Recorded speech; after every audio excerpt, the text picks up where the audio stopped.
guys, and welcome back to my channel. If you don't know me already, then my name is Sarah and I'm a flower farmer in East Yorkshire in the UK. And if you've been watching my videos recently, you'll know that I am on a regenerative farming journey. So I'm trying to do the most I can to help build soil life in my flower farm. So I've been doing lots of things, like I've set up a worm farm. I have been I've been doing no-till or no-dig for a few years now. I've been trying to make compost. I've been looking into soil microscopy, so I've got a new microscope coming next week which is going to give us a deeper insight into the world of soil microbes and what our amendments and things are doing to the soil life. So I'm so excited to share that with you guys in the coming weeks. I've also been putting lots of extracts and teas on my flower beds, and the latest thing that I'm trying to do to improve soil health is cover cropping. And I've mentioned this before on a few of my other videos, that cover cropping comes up in all of the literature, podcasts, YouTube videos, audiobooks, papers that I read. It comes up as the most important thing to help build soil microbe biodiversity and to help improve soils overall and add organic matter.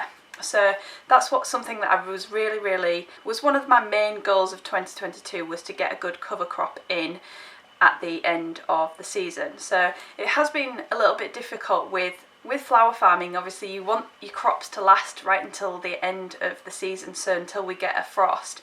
But cover crops kind of need to be in a little bit earlier than that. So I am doing it a little bit later than I should be doing, but I think it should work. I'm hoping anyway. So today I've been sowing a cover crop, so I'm going to take you through the journey of that, and I just want to give a few little pointers about why cover crops are a good idea. So cover crops help to increase soil microbe activity in the soil. So if you've got living roots in your soil all year round, then those plants are going to be pumping out exudates, which are going to be feeding soil microbes and attracting soil microbes to the area, and just building a healthy soil microbe community in the soil that's being fed by the plants. So I'm not having to put inputs in to increase that biodiversity in the soil. So the mixture of root types in the soil helps to break up the soil and kind of produce a nice tilth and add lots of organic matter. So roots die off, and when I kill the cover crop next spring, the cover crop will be either incorporated into the soil or taken off and composted and put back on the soil. So that creates lots of nice organic matter to go into the soil. And that is what the building blocks of life come from. So all of that organic matter and carbon and things in the soil goes into all of the microbes, which are able to mine the nutrients and minerals that the plants need, and it just creates that circular economy that's hopefully going to keep going for years to come, as long as I am continuing to add organic matter to the soil and not take away more than I am putting back in. So I've got a very diverse mixture of cover crop species in my mix. I can't remember off the top of my head, but I'll put it up on the screen now. Most of the things that I've listened to in the last few months have said that the most effective cover crop mixes are at least kind of 10 cover crop species. So the more the merrier, the more species you can get in, the better. So I've got a wide mix of different root types. I've got some nitrogen fixers. I've got things that are like tillage radishes that have got big fat roots on them that are going to help to break up that soil, and when they rot down they're going to create lots of organic matter in the soil as well. So I'm really looking forward to seeing how it germinates, how it grows, and how I can kill it in spring. I'm not sure exactly how I'm going to tackle that yet, but I'm looking forward to putting cover crops on as many of the bare patches as I can over the winter and keeping those living roots in the soil. So I ran a course a couple of weeks ago, and I mentioned that we should keep living roots in the soil all year round, and somebody said, oh well, I thought it would be good to give the soil a break and just leave it bare, but that's not a good idea, because the soil tries to fix itself, and you'll notice if you leave any kind of soil bare, it will try to grow weeds, and that is the soil just trying to repair itself. And you just need to listen to what nature tells you. Pay attention to nature, and you'll see that nature tries to repair itself by growing weeds, and those weeds mine the minerals and bring them up to the surface and create a better environment for the next succession of plants that are going to be in the place of those weeds. So yeah, nature has been doing this for thousands of years. It knows how to regenerate the earth, so we should really pay attention to those kind of things, and putting cover crops in is definitely the way to go, I think. So let's get into the video. I am going to be sowing this diverse cover crop today on one of my beds, and I'm going to be inoculating it with worm castings as well. So I'm hoping that that's going to give the cover crop seed a really good start to life, and it's hopefully going to improve germination, etc. But I'll talk about that later on in the video, the benefits of inoculating with a biological inoculant.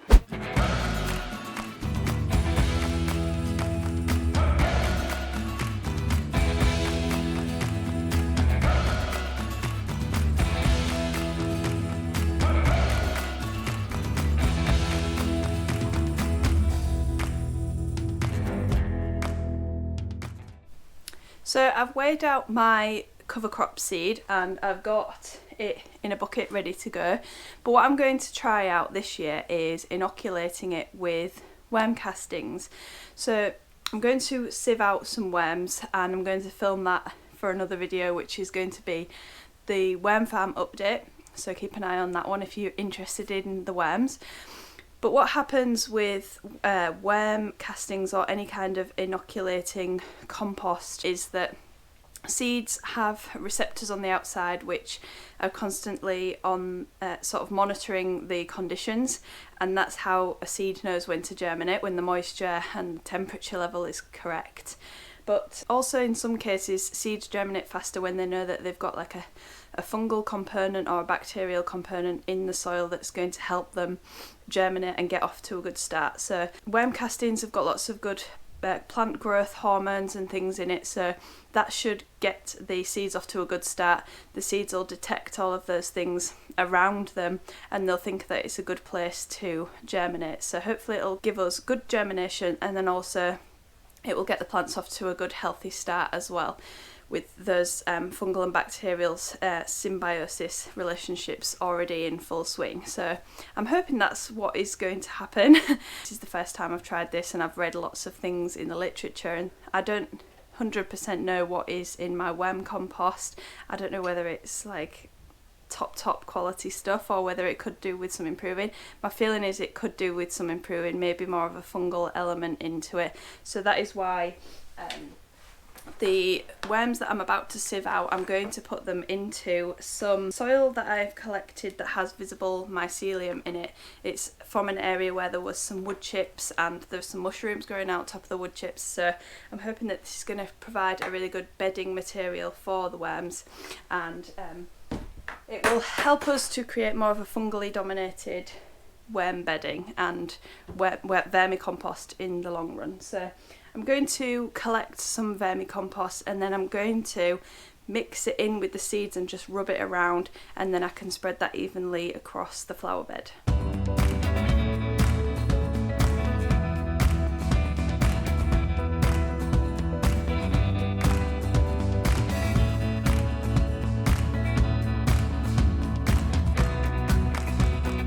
So I've got my cover crop seed here. I've actually put it on double the rate that I was meant to put it on, because I just feel like I need it to work. So if I can hedge my bets by just putting a little bit extra on, then hopefully it's going to grow successfully and we're going to have a good cover crop in the bed behind me. So I've got the mix here that I showed you before. It's got 9 different species in it, so hopefully that's going to give a really good diversity to the cover crop, and it's really going to help maximise the benefits that we get from the cover crops in improving the soil for next year's season. And then I've got the worm castings that I sieved out earlier that I'm going to dress this seed with. So I'm just going to take a couple of handfuls, and I'm just going to mix it round really well so that it's nice and soaked in. And I'm also going to add a little bit of seaweed fertiliser, because seaweed contains lots of plant growth hormones, which is going to help with germination and things like that. It's got gibberellins, cytokinins, and I can't remember the third hormone. Gibberellins, cytokinins, and I can't remember. Anyway, so that should help with germination of the seed, as well as all of the hormones that are contained within the worm castings. So I'm going to make sure that that is mixed up really, really well. And all the seeds are really nicely coated with that. So it's looking good so far. So what I'm going to do is direct sow it by hand onto the bed, and then I'm going to top it off, rake it in, top it off with a bit more compost. Unfortunately, I don't have anything that's really great quality, so I'm going to have to use the compost that I get from the green waste facility, and hopefully that will be okay. And I'm just going to cover it lightly, and then I might even put some horticultural fleece over it just to provide a little bit of extra protection whilst it germinates.